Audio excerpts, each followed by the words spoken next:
স্বাগত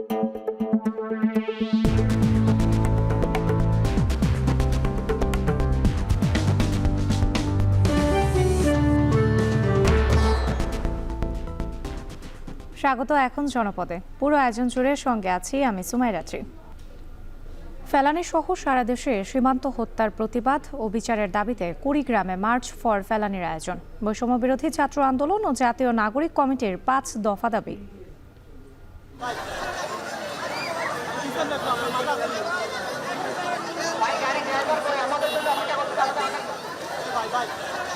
আমরা আর বাংলাদেশের সীমান্তে কোনো লাশ দেখতে চাই না।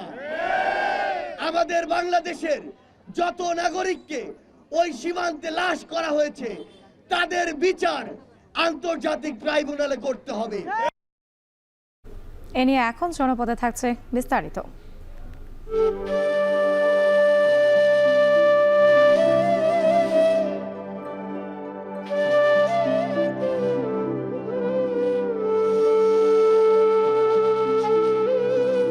টোটাল তিস্তার ওয়াটার সিস্টেমটাই তো নষ্ট হয়ে গেছে। আপনি স্যাটেলাইট ইমেজে দেখলে তিস্তা নদী আর খুঁজেই পাওয়া যায় না।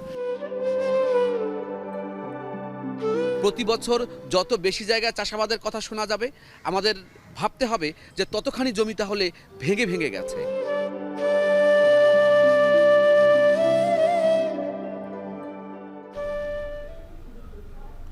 তিস্তার জৌলস এখন কেবলই অতীত।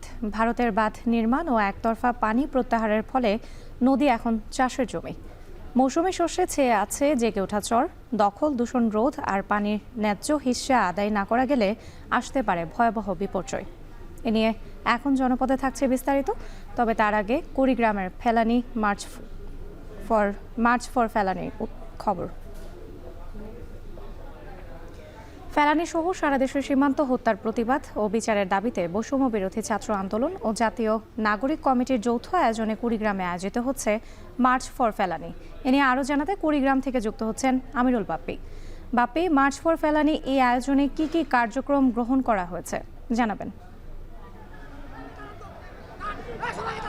রাত্রি এই যে কিছুক্ষণ আগে মার্চ ফর ফালানি যে মার্চ, লং মার্চ, সেটি ফালানির বাড়ির উদ্দেশ্যে শুরু হয়েছে এবং এটি কুড়িগ্রামের যে কলেজ মোড়, বিজয়স্তম্ভ থেকে শুরু করে এখন আইডিয়াল স্কুলের দিকে যাচ্ছে এবং এ ধীরে ধীরে এগিয়ে যাবে এবং এখানে ফালানির যে বাড়ি, সেই বাড়ি পর্যন্ত যেতে 3টি পথসভা এবং একটি জনসভা অংশগ্রহণ হবে। এবং আমরা দেখেছি যে কিছুক্ষণ আগে বিজয়স্তম্ভ থেকে এই মার্চটি শুরু হয়েছে এবং সেখানে নেতৃত্ব দিচ্ছেন জাতীয় নাগরিক কমিটির যিনি মুখ্য সমন্বয়ক, মুখ্য আহ্বায়ক সার্জিস আলম সহ কেন্দ্রীয় নেতৃবৃন্দ, জাতীয় নাগরিক কমিটি এবং বৈষম্য বিরোধী ছাত্র আন্দোলনের যে যৌথ আয়োজনে যে এই মার্চ, সেই মার্চটি আয়োজিত হচ্ছে এবং ফেলানী সহ সারা দেশে যত সীমান্ত হত্যা হয়েছে সেই সীমান্ত হত্যা বন্ধের দাবিতে এবং সীমান্ত হত্যা আর যে যতগুলো হয়েছে সবগুলোর বিচারের দাবিতে আজকের এই লং মার্চটি অনুষ্ঠিত হচ্ছে এবং এখান থেকে 5 দফা দাবি তারা রাখছেন। এর মধ্যে যেমন সকল ধরনের হত্যা বন্ধ করতে হবে, চীনের মতো সীমান্তে যত মরণঘাতী অস্ত্র আছে সেই অস্ত্র ব্যবহার বন্ধ করতে হবে, ফেলানীর নামে কুড়িগ্রাম কৃষি বিশ্ববিদ্যালয়ের একটি আবাসিক হলের নাম করতে হবে এবং এরকম আরও 5টি মোট এই দাবি আছে। এবং নতজানু যে পররাষ্ট্রনীতি, সেখান থেকে সরে এসে নতুন পররাষ্ট্রনীতি গ্রহণ করতে হবে এবং প্রান্তিক জেলা কুড়িগ্রামের দারিদ্র্য নিরসনে, নদী সংস্কার ও চরের জীবন জীবিকা উন্নয়নের জন্য আশু পদক্ষেপ গ্রহণ করতে হবে। এই মোট 5টি দাবি নিয়ে আজকের এই লং মার্চটি অনুষ্ঠিত হচ্ছে এবং এই লং মার্চটি একদম ফেলানীর যে বাড়ি, সেই বাড়ি পর্যন্ত যাবে এবং সেরকমই তাদের শিডিউল দেয়া আছে এবং এই শিডিউল অনুযায়ী শুরু হয়েছে এবং এই পথিমধ্যে 3টি পথসভা এবং একটি জনসভা হবে এবং শেষে ফেলানীর বাড়িতে গিয়ে সেখানে ফেলানী সহ সকল শহীদদের উদ্দেশ্যে দোয়া অনুষ্ঠিত হবে। সেই দোয়ার পরেই আজকের এই অনুষ্ঠান শেষ হবে এবং রাতে আরেকটু জানিয়ে রাখি যে আজকের এই মার্চ ফর ফেলানি এই আয়োজনে সার্জিস আলম সহ জাতীয় নাগরিক কমিটি এবং বৈষম্য বিরোধী ছাত্র আন্দোলনের যারা কেন্দ্রীয় কমিটির নেতৃবৃন্দ আছে তারা সবাই এখানে এসছে। এবং এই যে ফেলানি 2011 সালের 7ই জানুয়ারি কাঁটাতারের বেড়ার উপর বিএসএফ তাকে নির্মমভাবে গুলি করে হত্যা করে এবং প্রায় 5 ঘন্টা তাদের প্রায় 5 ঘন্টা ফেলানির দেহটি কাঁটাতারের বেড়ার মধ্যে ঝুলছিল। সেই নির্মম দৃশ্য এখনও কুড়িগ্রাম সহ সারা দেশবাসীর চোখে ভাসে এবং 30 ঘন্টা পরে ফেলানির যে মরদেহ সেটি হস্তান্তর করা হয়েছিল বাংলাদেশের হাতে, সেইটারই এখনো পর্যন্ত কোনো ধরনের বিচার হয়নি, কোনো ধরনের সুষ্ঠু বিচার হয়নি। যে অভিযুক্ত তাকে 2বার খালাস দেওয়া হয়েছে। তো এই সব মিলিয়ে আজকের অনুষ্ঠান লং মার্চ শুরু হয়েছে। আমরা পরবর্তীতে আবারও সেই আপডেটটি জানিয়ে দেব। কুড়িগ্রাম থেকে যুক্ত ছিলেন আমিরুল বাপ্পি, জানাচ্ছিলেন মার্চ ফর ফেলানির খবর। প্রবাহ শুকিয়ে খরস্রোতা নদী তিস্তা এখন শুধুই বালুচর। অভিন্ন এই নদীর ভারতের অংশে বাঁধ নির্মাণ ও একতরফা পানি প্রত্যাহারের ফলে উত্তরের জীবনরেখা তিস্তার এখন মরণদশা। এছাড়া এর প্রভাবে উত্তরের বড় নদ নদীগুলো পানিশূন্য হয়, নেমে যাচ্ছে ভূগর্ভস্থ পানির স্তর। চর জেগে নদী রূপ নিচ্ছে ফসলি মাঠে। এমন অবস্থায় দখল, দূষণ রোধ আর ভারতের সঙ্গে পানির ন্যায্য হিস্সা আদায় না করা গেলে নেমে আসতে পারে ভয়াবহ প্রাকৃতিক বিপর্যয়। মোকাররম হোসেনের প্রতিবেদন, ছবি তুলেছেন আশিকুর রহমান।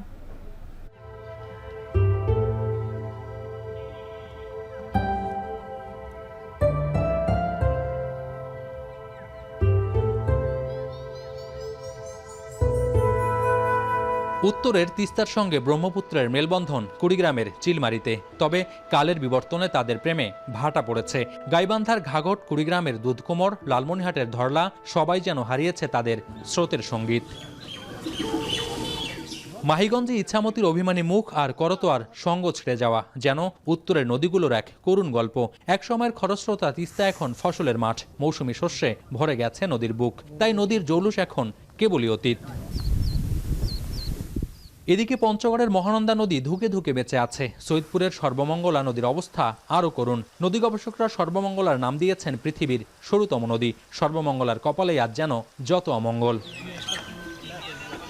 অভিন্ন নদীতে বাদ দিয়ে ভারতের পানি আটকে রাখার পাশাপাশি দেশীয় দখল, দূষণ আর রাষ্ট্রীয় অবহেলায় সব নদী আজ মৃতপ্রায়। কোথাও দখল, দূষণ, আবার কোথাও নদীকে খাল বানিয়ে দেয়া হয়েছে লিজ।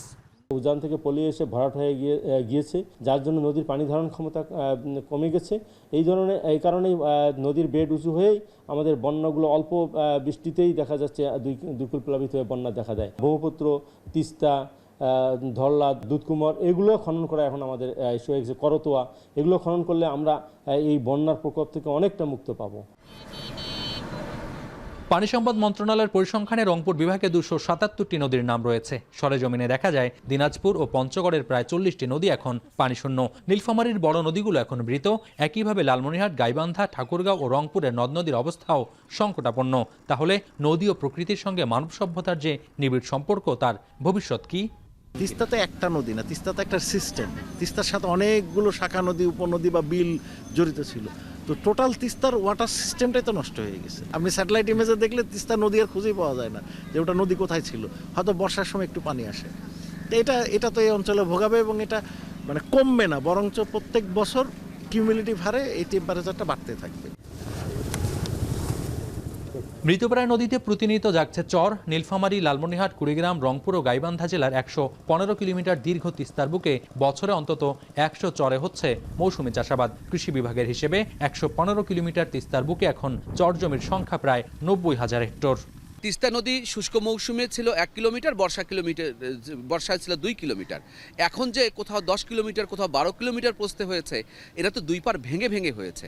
ফলে প্রতি বছর যত বেশি জায়গায় চাষাবাদের কথা শোনা যাবে, আমাদের ভাবতে হবে যে ততখানি জমি তাহলে ভেঙে ভেঙে গেছে। আমাদের এই রূপালী চর, সবুজ শস্য, এই কথা ভেবে আমাদের স্বস্তির ঢেকুর তোলার বদলে আমাদের ভাবতে হবে যে কতখানি ভাঙছে, কতখানি উৎপাদনের ভেতর দিয়ে নদীর ক্ষতি হচ্ছে। রংপুর বিভাগের জীবনরেখা তিস্তা তো বটেই, উত্তরের শতাধিকেরও বেশি ছোট বড় নদ নদী এখন পানিশূন্য। নদী নয়, যেন পড়ে আছে স্রোতস্বিনীর কঙ্কাল। যে জলে জীবন চলে সে জলহীন নদী যেন উত্তরের পানিকেন্দ্রিক অর্থনীতিকে দিয়েছে অখণ্ড অবসর। রাষ্ট্রীয় আর নাগরিকদের যৌথ প্রচেষ্টায় এসব নদ নদী রক্ষা করা না গেলে জলবায়ু পরিবর্তনজনিত প্রাকৃতিক দুর্যোগের সবচেয়ে বড় খেসারত যে এই অঞ্চলের মানুষকেই দিতে হবে, একথা নিশ্চিত করেই বলা যায়। বিভিন্ন পণ্যের উপর আরোপিত অতিরিক্ত ভ্যাট ট্যাক্স প্রত্যাহার ও প্রাতিষ্ঠানিক হয়রানি বন্ধের দাবিতে বিভিন্ন স্থানে চলছে মানববন্ধন। আর জানাতে রাজশাহীর সাহেব বাজার থেকে যুক্ত হয়েছেন রাকিবুল হাসান ও নাটোরের কানাইখালী থেকে যুক্ত হয়েছেন মাহবুব হোসেন। প্রথমে চলে যেতে চাই রাজশাহীতে রাকিবের কাছে। রাকিব, আপনার কাছে জানতে চাই, এই যে রেস্তোরাঁ মালিকরা মানববন্ধন করছেন তাদের আসলে দাবি দেওয়াগুলো কি কি?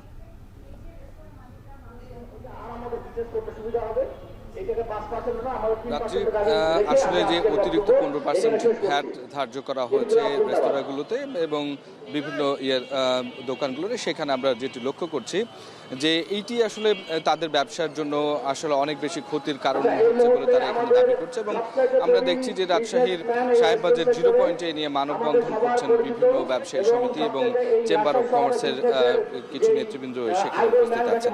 সেখানে যে বিষয়টি আসলে তারা বলছেন যে বাংলাদেশ রেস্তোরাঁ মালিক সমিতির পক্ষ থেকে যেটা বলা হচ্ছে যে বর্ধিত ভ্যাট এবং সম্পূরক শুল্কের চাপে আসলে তাদের যে ব্যবসা সেটি সংকটে পড়েছে এবং এই যে 15% ভ্যাট বৃদ্ধি এবং 10% এইচডি প্রত্যাহার সেটি তারা চাইছেন। এবং তারা বলছেন যে আসলে এই যে ভ্যাটের চাপ প্রতি মুহূর্তে তাদের উপর পড়ছে এবং যারা কিনা আসলে নিবন্ধনকৃত রেস্তোরাঁ না তাদের ক্ষেত্রে আসলে এই বিষয়টি কোনোভাবে আসলে আওতায় আসছে না। এবং একই সাথে শহরগুলোর আসলে কর্পোরেট যে ব্যবসা সেটি বৃদ্ধির ফলে তারা এটি সামলে নিতে পারলেও যারা ছোট ছোট উদ্যোক্তা, তরুণ উদ্যোক্তা, রাজশাহীর মতো একটি শিক্ষা নির্ভর শহরে যেখানে রেস্তোরাঁ গড়ে উঠেছিল গেল কয়েক বছরে, সেখানে কিন্তু আসলে এই রেস্তোরাঁ মালিক সমিতি তারা বলছেন যে তাদের যে তরুণ উদ্যোক্তারা তারা অনেক বেশি সংকটে পড়েছেন এবং প্রত্যেক মাসে তাদেরকে কিন্তু লাখ লাখ টাকা আসলে গড়চা দিতে হচ্ছে। এবং তারা বলছেন যে ভ্যাট অফিসের পক্ষ থেকে তারা যেটি জানতে পারেন যে তারা বলেন যে ভোক্তার কাছ থেকে এটা গ্রহণ করতে হবে। এখানে কয়েকজন ব্যবসায়ী তাদের বক্তব্যে দিতে গিয়ে বলছিল যে আসলে এই ভ্যাট আসলে ভোক্তার কাছ থেকে আদায় করতে গিয়ে তারা কিন্তু নানা সমস্যায় পড়ছেন, তারা তাদের যে কাস্টমার সেটি কিন্তু আসলে হারাচ্ছেন। এর মধ্য দিয়ে তাদের যে ব্যবসা সেটি কিন্তু আসলে ছোট হয়ে আসছে। তো সবকিছু মিলিয়ে যে অবস্থাটি আসলে তৈরি হয়েছে রাত্রি, যে তারা বলছেন যে তাদের যে ব্যবসাটি সেটি আসলে এইরকম অবস্থা বলছে। তবে রাত্রি যখন এইরকম একটি মানববন্ধন হচ্ছে তখন কিন্তু এনবিআর এর পক্ষ থেকে ভ্যাট প্রত্যাহারের যে সিদ্ধান্ত সেটিতে আসলে নিশ্চয়ই এখানে যারা মানববন্ধন করছেন সেই মানববন্ধনের মধ্যেই যদি তারা আসলে এটি জেনে যান তাহলে অনেক বেশি আসলে তাদের যে দাবি সেটি পূরণের যে আনন্দ, যে খুশি সেটি হবে। এবং একই সাথে আমরা কিন্তু আসলে সাধারণ আমাদের যে দর্শক তাদেরকে বলতে চাই এনবিআর এর পক্ষ থেকে যে ভ্যাট প্রত্যাহারের এই ঘোষণা সেটি নিশ্চয়ই এই নিয়ে যারা আসলে আন্দোলন করছিলেন তাদেরকে একটি স্বস্তি দিবে। তো রাজশাহী থেকে এই ছিল আমার কাছে সর্বশেষ খবর।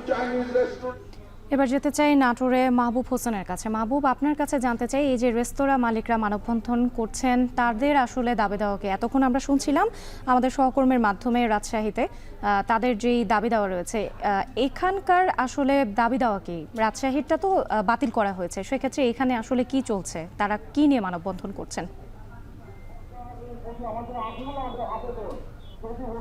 জি রাত্রি, আপনি যেমনটি বলছিলেন যে গত কয়েকদিন আগে এনবিআর যে 43টি পণ্যতে যে অতিরিক্ত শুল্ক এবং অর্থাৎ যে ভ্যাট বৃদ্ধি করেছে, আগে যেখানে 5% ছিল এখন সেখানে 15% করা হয়েছে। এছাড়া যে এইবারই প্রথম কিন্তু যে সম্পূরক শুল্ক 10% সেটি কিন্তু যুক্ত করা হয়েছে এই 43টি পণ্যের মধ্যে, কিন্তু যে হোটেল এবং যে মিষ্টান্ন রয়েছে এটি সংযুক্ত সহ। তো এই দাবিতেই কিন্তু আজকে নাটোরে মানববন্ধন কর্মসূচি পালন করছে হোটেল রেস্তোরাঁ মালিক সমিতি। তারা যেটি বলছে যে আগে যেখানে 5% ছিল সেখানে কিন্তু 10% করা হয়েছে, অর্থাৎ এবং যে 10% আরো এসডি দেওয়া হয়েছে এটি কিন্তু তারা প্রত্যাহার দাবি করছেন। এবং তারা যেটি বলছেন যে আগে যেখানে 5% করা হয়েছিল সেটি যেন করা হয়। এবং তারা আরো যেটি দাবি বলছে যে এই 5% থেকে তারা যেটি দাবি করছে যে 3% তারা ভ্যাট দিবে এবং এই 3% যদি ভ্যাট করা হয় তাহলে কিন্তু ভ্যাটের যে পরিমাণ সেটি কিন্তু তারা দিতে উৎসাহিত হবে এবং তারা এটি ভ্যাটের যে সেটি কিন্তু সংগ্রহটা বেশি বৃদ্ধি পাবে। তারা আরো যেটি বলছে যে দোকান মালিক যেসব যারা ভাড়া দেন তারা সেক্ষেত্রে কিন্তু 15% ভ্যাট সংযুক্ত করা হয়েছে। অর্থাৎ সব মিলে তারা যেটি বলছে যে এই 15% এবং যে 10% সেই ভ্যাট গুলো প্রত্যাহার করা না হলে যে ছোট ছোট যে ক্ষুদ্র উদ্যোক্তা রয়েছে তারা কিন্তু লোকসানে পড়বে এবং অনেক সময় দোকান তারা বন্ধ করতে বাধ্য হবেন। এতে করে যারা ছোট ক্ষুদ্র উদ্যোক্তা রয়েছে, যারা শ্রমিক রয়েছে, তারা কিন্তু বেকার হয়ে পড়বেন। সব মিলে যদি বলি যে তারা এই ভ্যাট প্রত্যাহারের দাবি জানিয়েছেন এবং সর্বনিম্ন 3% হারে যারা ভ্যাট নেওয়া হয় সেই দাবিটি তারা এই মানববন্ধন থেকে করছেন। তো রাত্রি এই ছিল নাটোর থেকে আমার কাছে সবশেষ তথ্য। রাজশাহী এবং নাটোরে মানববন্ধন চলছে রেস্তোরাঁ মালিকদের, সে খবর জানাতে যুক্ত ছিলেন সহকর্মীরা। রাজশাহী বিশ্ববিদ্যালয়ের কর্মকর্তা কর্মচারীদের প্রাতিষ্ঠানিক সুবিধা পোষ্য কোটা পুনর্বহালের দাবিতে পূর্ণ দিবস কর্মবিরতি পালন করছেন রাবি অফিসার সমিতি। সকাল থেকে বুদ্ধিজীবী চত্বরে অবস্থান নিয়ে কর্মবিরতি পালন করছেন তারা। এ নিয়ে আরও জানাতে যুক্ত হচ্ছেন মাসুমা আক্তার। মাসুমা, রাবি অফিসার সমিতির কর্মবিরতি নিয়ে আপনার কাছে জানতে চাই, আসলে কেন তারা এই কর্মবিরতি পালন করছেন? আপনার কাছে কি তথ্য রয়েছে জানাবেন।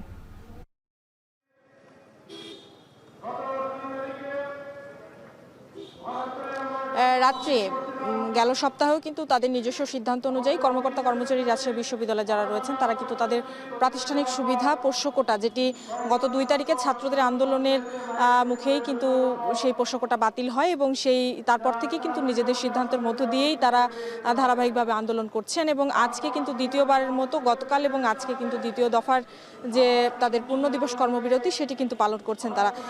আজকে আমরা দেখছি প্রশাসনিক ভবনের সামনে কিন্তু সকাল 9টা থেকে তারা অবস্থান নিয়েছেন এবং এর পরবর্তীতেই কিন্তু তারা এখানে তাদের দাবি নিয়ে কিন্তু কথা বলছেন, বক্তব্য রাখছেন। যারা যে কর্মকর্তাবৃন্দদের যে সকল সহায়ক কর্মচারী, এছাড়া সহকারী কর্মচারী, পরিবহন কর্মচারী যে সমিতি রয়েছে তাদের যা নেতৃবৃন্দ।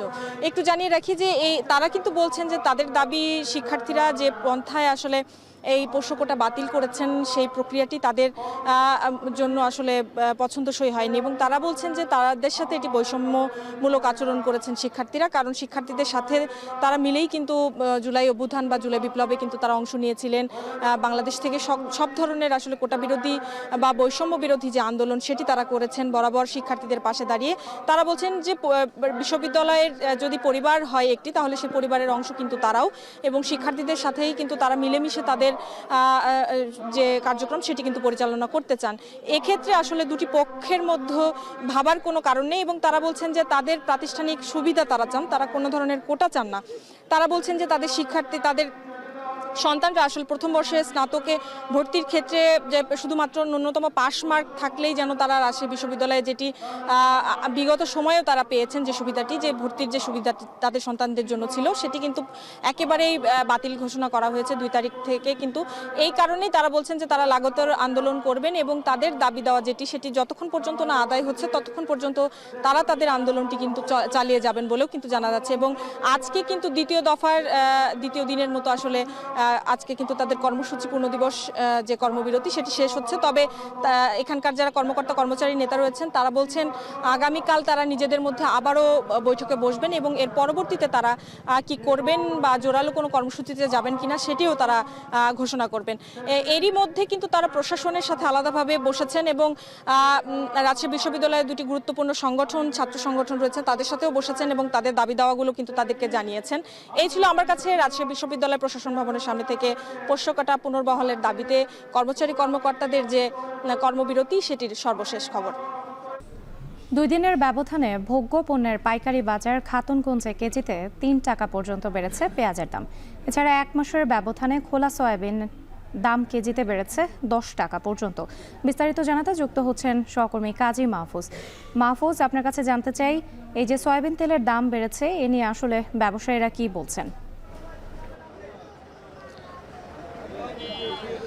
পেঁয়াজের বাজার দিয়ে শুরু করি। আমরা দেখেছি গেল 1 সপ্তাহের ব্যবধানে ভোগ্যপণ্যের বৃহত্তম পাইকারি বাজার চট্টগ্রামের খাতুনগঞ্জে আমরা দেখেছি কয়েক দফায় পেঁয়াজের দাম ওঠানামা করেছে। গেল সপ্তাহে আমরা দেখেছিলাম আমদানি করা পেঁয়াজ খাতুনগঞ্জের বাজারে বিক্রি হয়েছিল কেজিতে 58 থেকে 60 টাকা। এরপর চলতি সপ্তাহের শুরুর দিকে কমে এসে সেটি 50 টাকায় আসে। আবার গতকাল থেকে আমরা দেখতে পাচ্ছি আবার পেঁয়াজের দাম 3 টাকা পর্যন্ত পাইকারিতে বেড়েছে।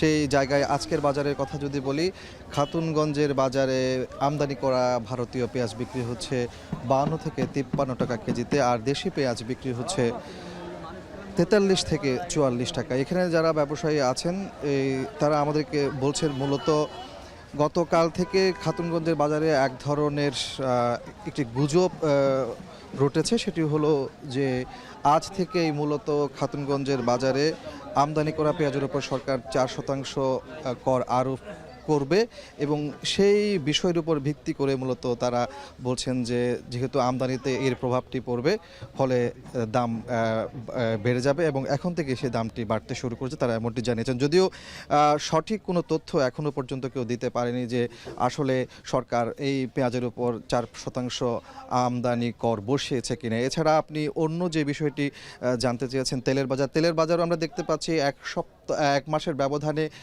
কেজিতে খোলা সয়াবিনের দাম বেড়েছে 10 টাকা পর্যন্ত। আজকের বাজারের কথা যদি বলি, আমরা দেখতে পাচ্ছি খাতুনগঞ্জের বাজারে খোলা সয়াবিন তেল বিক্রি হচ্ছে 182 থেকে 183 টাকায়। এছাড়া পাম অয়েল যেটি রয়েছে সেটি খাতুনগঞ্জের বাজারে বিক্রি হচ্ছে 167 টাকায়।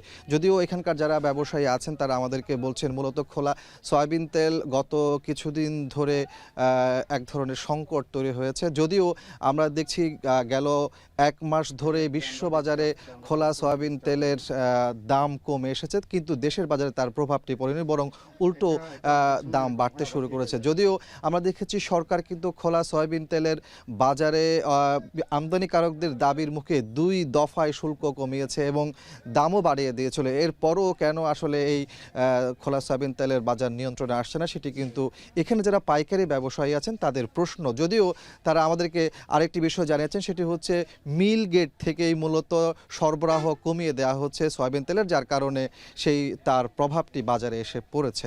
তো এই ছিল আমার কাছে চট্টগ্রামের খাতুনগঞ্জ থেকে সয়াবিন তেল এবং পেঁয়াজের বাজারের সবশেষ তথ্য। চট্টগ্রামের বাজারগুলোতে বেড়েছে সয়াবিন তেল ও পেঁয়াজের দাম। এ নিয়ে বিস্তারিত জানাতে যুক্ত ছিলেন কাজী মাহফুজ। সপ্তাহ ব্যবধানে জামালপুরের কেজিতে 2 থেকে 5 টাকা পর্যন্ত বেড়েছে চালের দাম। প্রশাসনের তদারকির পরেও নিয়ন্ত্রণে আসছে বাজার। এ নিয়ে আরও জানাতে শহরের পাইকারি চালের মোকাম থেকে যুক্ত হয়েছেন সহকর্মী জুয়েল রানা। জুয়েল, বাজারে চালের দাম কেন কমছে না, এ নিয়ে ব্যবসায়ীরা কি বলছেন?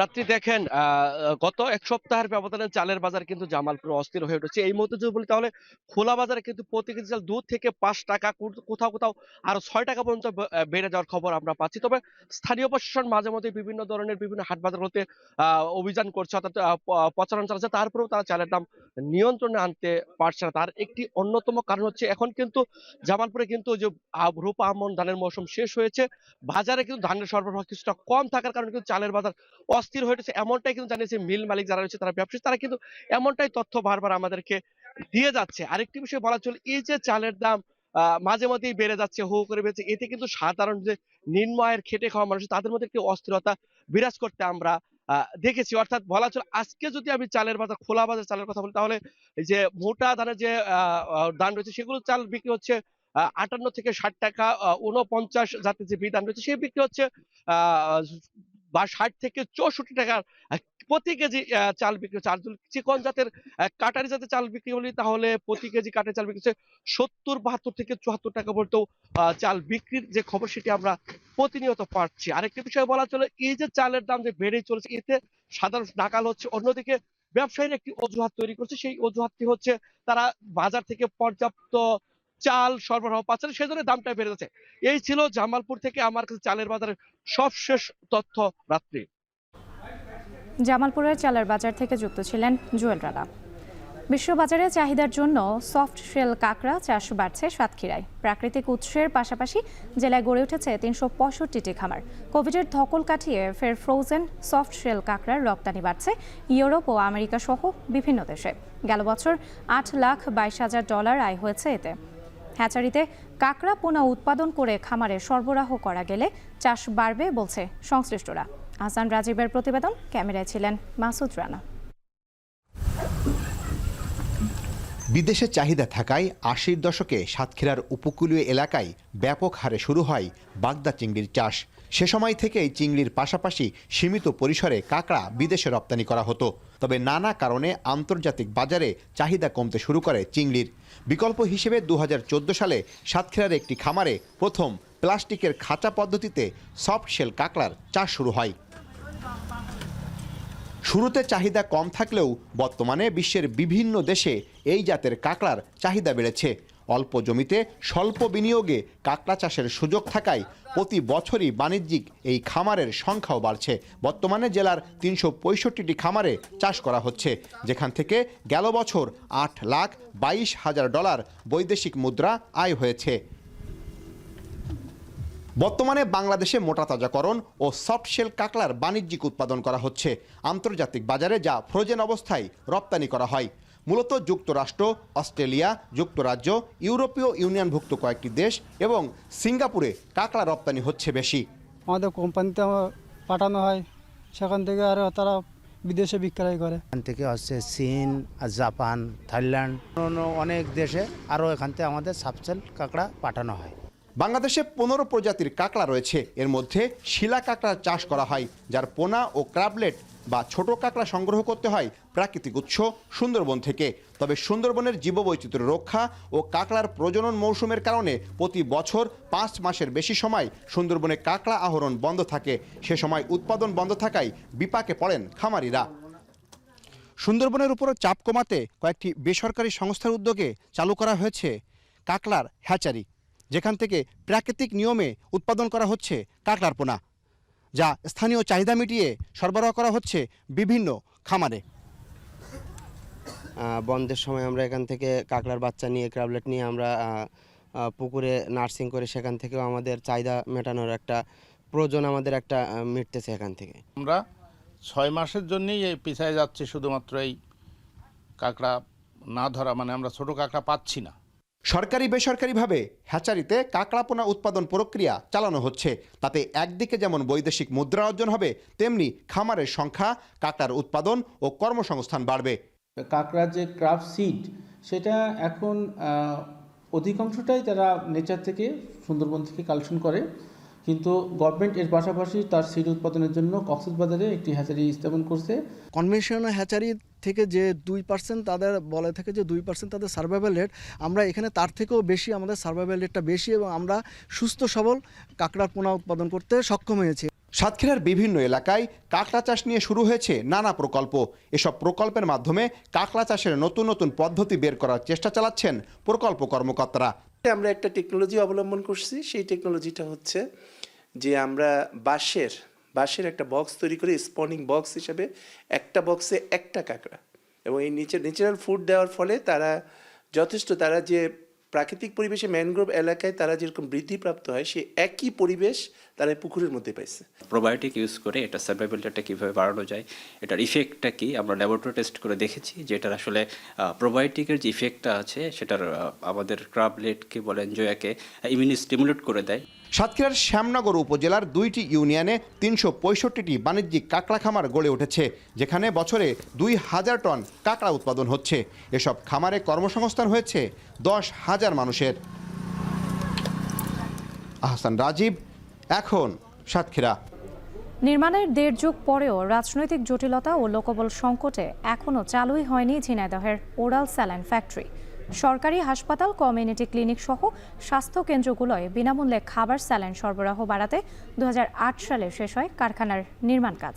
এরপর দীর্ঘ সময় পার হলেও আলোর মুখ দেখেনি প্রতিষ্ঠানটি। বিশ্বজিৎ বাপের প্রতিবেদন। ঝিনাইদহ পৌর এলাকার মদনমোহন পাড়ায় 2005 সালে শুরু হয় ওরাল স্যালাইন ফ্যাক্টরির কাজ। প্রায় 1 কোটি টাকা ব্যয়ে দোতলা এই ভবনের কাজ শেষ হয় 2008 সালে। এরপর স্বাস্থ্য বিভাগের কাছে হস্তান্তর করা হয় ফ্যাক্টরিটি। ভবনটিতে এসি ও নামিদামি বিদেশি মেশিন বসানো হলেও কারখানায় তৈরি হয়নি কোনো স্যালাইন। দীর্ঘ সময় পেরিয়ে গেলেও নিয়োগ হয়নি লোকবল। বর্তমানে এসির আউটডোর ভরে গেছে ঝোপঝাড়ে, তৈরি হয়েছে ইঁদুরের বাসা। অযত্নে অবহেলায় জং ধরেছে যন্ত্রপাতিতে, ভেঙে পড়তে শুরু করেছে দরজা জানালা, ফলে ক্ষতি হয়েছে কোটি টাকার সম্পদ। ঝিনাইদহ শহরে ওরাল স্যালাইন ফ্যাক্টরিটা দীর্ঘ 1.5 যুগেরও বেশি সময় ধরে কিন্তু অকেজো অবস্থায় পড়ে আছে। এটা নির্মাণ হয়েছিল প্রায় 1.5 যুগ আগে, কিন্তু এরপর থেকে এখনো পর্যন্ত কিন্তু এটা আলোর মুখ দেখেনি। বিএনপি এমপি আমলে চালু হয়েছিল, ওই পর থেকে এটা অফ রয়েছে। এটা চালুই হয়েছে কিন্তু এটা এখনো শুরু হয়নি, কোনো কার্যক্রম শুরু হয়নি। এটা শুরু হলে আমাদের জন্য সবার উপকার। এখানে যদি এটা হয় তাহলে আমাদের মতো কিছু বেকার পোলাপানের আর কি এখানে সুবিধা হবে, চাকরি বাকরি করার একটা সুবিধা থাকবে। স্থানীয়রা বলছেন এই ফ্যাক্টরির তৈরি স্যালাইন বিনামূল্যে সরবরাহের কথা ছিল আশেপাশের জেলার সরকারি হাসপাতাল, কমিউনিটি ক্লিনিক সহ স্বাস্থ্যকেন্দ্রে। সরকারি এই প্রকল্পটি যেন মুখ থুবড়ে না পড়ে সেদিকে গুরুত্ব দেবার দাবি স্থানীয়দের। এটা লেগে বিএনপি সময় এই কারখানাটা হয়েছিল, তবে একে দীর্ঘদিনই পড়ে রয়েছে। তবে এইটাকে চালু হওয়ার খুবই প্রয়োজন। এলাকার লোকজন উপকার হবে, ঝিনাইদহ জেলার লোকজনের উপকার হবে। বিল্ডিংটা নষ্ট হয়ে যাচ্ছে, জানালা দরজা ফাটল ধরেছে, জানালা দরজা ভেঙে পড়ে যাচ্ছে। আমরা সরকারের কাছে আবেদন করছি এইটা তাড়াতাড়ি করে চালু করার জন্য। সরকার যে টাকা খরচ করছে এর পেছনে, কিন্তু সেটার তো কোনো আউটপুট আসে না এর পেছনে। ঝিনাইদহ এই অঞ্চলে প্রতি মাসে 70 থেকে 80 হাজার স্যালাইন লাগে। কখনো কখনো রোগীর প্রকট বেড়ে গেলে এখানে চাহিদা আরও বেশি বেড়ে যায়। সুতরাং শুধুমাত্র জনবল যদি এখানে দেওয়া যায় তাহলে এখানে এই স্যালাইন ফ্যাক্টরি চালু করা সম্ভব এবং এই এলাকার মানুষের উপকার করা সম্ভব। স্বাস্থ্য বিভাগ বলছে মন্ত্রণালয় দফায় দফায় চিঠি পাঠানো হলেও চালু করা সম্ভব হয়নি এই কারখানা, এমনকি নিয়োগ দেওয়া সম্ভব হয়নি জনবল। আমরা স্বাস্থ্য অধিদপ্তর এবং IPH দুইটাকেই আমরা বারবার লিখেছি এখানে জনবল এবং পদ সৃজনের জন্য, সেই সাথে যন্ত্রপাতি প্রদানের জন্য। এখন পর্যন্ত আমরা জনবল এবং যন্ত্রপাতির অভাবে এটা চালু করতে পারিনি।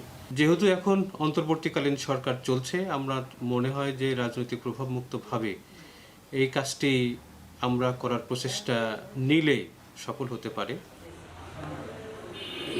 শহরের চাকলাপাড়ায় সদর উপজেলা স্বাস্থ্য ও পরিবার পরিকল্পনা চত্বরে 10% জমিতে নির্মাণ করা হয় সরকারি খাবার স্যালাইন কারখানা। এখন ঝিনাইদহ। ফরিদপুরের স্থানীয় প্রভাবশালীর বাধায় 2 মাস ধরে বন্ধ একটি বাজারের পাবলিক টয়লেট নির্মাণ কাজ। ঘটনার প্রতিবাদে মানববন্ধন করেছে স্থানীয়রা। বিষয়টি খোঁজ নিয়ে দ্রুত ব্যবস্থা নেওয়ার কথা জানিয়েছে জেলা প্রশাসন। মফিজুর রহমান শিপনের পাঠানো তথ্য ছবিতে থাকছে বিস্তারিত। ফরিদপুরের সদরপুর উপজেলার চরবিষ্ণুপুর ইউনিয়নের জয় বাংলা বাজার। ব্যবসায়ীদের সুবিধার্থে স্থানীয় সরকার প্রকৌশল অধিদপ্তরের অধীনে বাজারে একটি পাবলিক টয়লেট নির্মাণ কাজ শুরু হয়। তবে এলাকার এক প্রভাবশালীর বাধায় 2 মাস ধরে বন্ধ আছে কাজ। স্থানীয়দের অভিযুক্ত সেকেন্দার ব্যাপারী পাশের খালি জায়গায় দোকানঘর উঠিয়ে পাবলিক টয়লেট নির্মাণের কাজ বন্ধ করে দেন। আমাদের সবার প্রত্যাশা যে জরুরিভাবে যেন এই বাথরুমটা হয়। একজন মালিকের কারণে এটা সরকারি সম্পত্তি, যে জায়গায় বাথরুম হইতেছে, একজন মালিকের কারণে সে এটা বাধা দিচ্ছে। সরকারের জায়গায় সরকারের মাল, আজকে ব্যক্তিগত মানুষের কারণে কি জন্য আমরা পায়খানা আসলে কোথায় যাবো? আমাদের দাবি বাথরুম এখানে হোক আর যেখানে বাজারে একটা বাথরুমের দরকার। অভিযুক্ত সেকেন্দার ব্যাপারীর দাবি, পাবলিক টয়লেট নির্মাণ হলে ক্ষতিগ্রস্ত হবেন তিনি। এ কারণেই কাজটি বন্ধ করেছেন। আমার দোকানের সামনে এবং কি দোকানটা চাইয়া উঠিছে, আমি বললাম এই জায়গায় যদি পাবলিক বাথরুম হয় আমার দোকান খুলুম কেমনে? এটা বাড়ি হইলে একটা অল করা যায়, দোকানে তো ধাপার বা শাটার না খুললে তো আর কিছু করা যায় না, দোকান পুরো বন্ধ হয়ে যায়। এদিকে প্রকল্পটির মেয়াদ মাত্র 1 মাস বাকি আছে। কাজটি সম্পন্ন করতে না পারলে এলাকাবাসী সহ তাদের প্রতিষ্ঠানও ক্ষতিগ্রস্ত হবে বলে জানান ঠিকাদারি প্রতিষ্ঠানের প্রতিনিধি। মার্চের দিকে কাজটি প্রকল্প কাজ শেষ হয়ে যাবে। এখন আমার এখানে প্রচুর মালামাল রয়েছে। আমার এখানে আমি প্রচুর ক্ষয়ক্ষতিতে ভুগছি আর কি। আমার এখানে রড, ইট, বালু চুরি হচ্ছেই, প্রতিনিয়ত চুরি হচ্ছে। হ্যাঁ, কিন্তু এই একটা লোকের কারণে এই কাজটা কোনোভাবেই সম্পূর্ণ করতে পারছি না। জেলা প্রশাসন বলছে জনস্বার্থে স্বাভাবিক গতিতে চলবে সরকারের উন্নয়নমূলক কর্মকাণ্ড। দ্রুত বিষয়টি খোঁজ নিয়ে ব্যবস্থা নেওয়া হবে বলেও জানান তিনি। এই বিষয়টি হচ্ছে জনস্বার্থ সংশ্লিষ্ট, তো এই ধরনের কোনো ঘটনা যদি ঘটে থাকে আমি স্থানীয় প্রশাসনকে বলবো তারা যেন নীতিমালা অনুযায়ী, নিয়ম নীতি অনুযায়ী সেই উন্নয়নমূলক কর্মকাণ্ড অব্যাহত রাখে। সরকারের খাস জমিতে 2টি পাবলিক টয়লেট নির্মাণে বরাদ্দ দেয়া হয়েছে ৩৯ লাখ টাকা। এখন ফরিদপুর। নীলফামারীর সৈয়দপুর পৌরসভার ছাদে গড়ে উঠেছে এক অনন্য সুন্দর ফুলবাগান। এত সুন্দর বাগানের কথা এখন ছড়িয়ে পড়ছে মানুষের মুখে মুখে। একক প্রচেষ্টায় এই বাগান গড়ে তুলেছেন পৌরসভার মালিক আসাদুল হক। তার এই নৈপুণ্য দেখে পুরস্কার দেওয়ার ঘোষণা দিয়েছেন পৌর প্রশাসক। মহসিন আলীর ক্যামেরায় আরও জানাচ্ছেন আমিরুল বাপ্পি। সৈয়দপুর পৌরসভার মালি আসাদুল হক পৌরসভার ছাদে গড়ে তুলেছেন ফুলের বাগান, যেখানে শোভা পাচ্ছে ১২০ প্রকারের প্রায় ২,০০০ ফুল গাছ। রংপুর, বগুড়া সহ বিভিন্ন জায়গা থেকে ফুলের চারা সংগ্রহ করে মনের মতো করে সাজিয়েছেন এই বাগান। নিয়মিত দুবেলা পরিচর্যা করে সাজানো এই বাগানের কথা এখন পৌরসভা সহ আশেপাশের এলাকার মানুষের মুখে মুখে। এটা আসলে দেখতে আমাদের সবাই খুব ভালো লাগে, আবার এটা দূর দূরান্ত থেকে লোকজন আসে। সামান্য বেতনে চাকরি করার পরে ও যে এত সুন্দর একটা বাগান তৈরি করছে এটা কল্পনা অতীত। ৪৩ বছর ধরে ফুলবাগান নিয়েই কাজ করছেন পৌরসভায় মাস্টার রোলে কাজ করা এই মালি। ৩০০ টাকা থেকে শুরু করে তার বেতন এখন ১০,০০০ টাকা। নিজের পকেটের টাকা দিয়েই বেশিরভাগ সময়ে ফুল গাছ সংগ্রহ ও যত্ন করে থাকেন তিনি। ফুলের যত্ন নেয়ার পদ্ধতি, সংগ্রহ করার স্থান সব যেন তার নখদর্পণে। জানালেন বাগানের প্রকারভেদ ও আগামীর পরিকল্পনার কথাও। ফুলের গাছের চারা যখন লাগানো হয়, আস্তে আস্তে যখন ফুলের গাছ বড় হয়, কলি আসানো ফুলগুলো হয়, তখন দেখতে ভালো লাগে, মনটা খুশি হয়। পৌর প্রশাসক ও উপজেলা নির্বাহী কর্মকর্তাও প্রথমবার এসে অভিভূত এই ফুল বাগানে। সৌন্দর্যের জন্য বরাদ্দ বৃদ্ধির পাশাপাশি মালিকে পুরস্কার দেওয়ার ঘোষণা দেন প্রশাসক। সামনের দিনগুলোতে যেন আরও ভালোভাবে এই ফুলের সমারোহ যেন প্রত্যেকের সারা বছর ব্যাপী থাকে, সেটির ব্যাপারে আমরা বাজেট বাড়ানোর চেষ্টা করব। সে যে দীর্ঘদিন যাবৎ পৌরসভায় আছে এবং যে বেতনে সে কর্মরত আছে, আমরা এটা সামনে আপগ্রেড করা যায় কিনা সে বিষয়ে অবশ্যই ভাবব। পৌরসভা, সিটি কর্পোরেশনের মতো কাঠখোট্টা অফিসে এরকম একটি ফুল বাগান থাকবে, এটা প্রায় অকল্পনীয় একটা বিষয়। কিন্তু এই অকল্পনীয় বিষয়কেই বাস্তবে রূপ দিয়েছেন সৈয়দপুর পৌরসভার মালি আসাদুল হক। তার একেবারেই নিজস্ব প্রচেষ্টায় গড়ে তোলা এই ফুলবাগানের কথা এখন মুখে মুখে ছড়িয়ে যাচ্ছে। আসাদুলের ইচ্ছা সৈয়দপুর পৌরসভার মতো শহরের প্রত্যেকটি বিল্ডিংয়ের ছাদ ভরে উঠুক এরকম রঙিন ফুলে, আর সেই সাথে প্রত্যেকটি মানুষের মন হয়ে উঠুক ফুলের মতোই পবিত্র। আমিরুল বাপ্পি, এখন সৈয়দপুর। শেষ করছি এখন জনপদে। এখন টেলিভিশনের ওয়েবসাইটে দেখতে ভিজিট করুন www.ekon.tv। এছাড়া ফেসবুকে দেখতে ভিজিট করুন facebook.com/tv.ekon এবং ইউটিউবে এখন টেলিভিশন দেখতে ভিজিট করুন youtube.com/c/ekontv।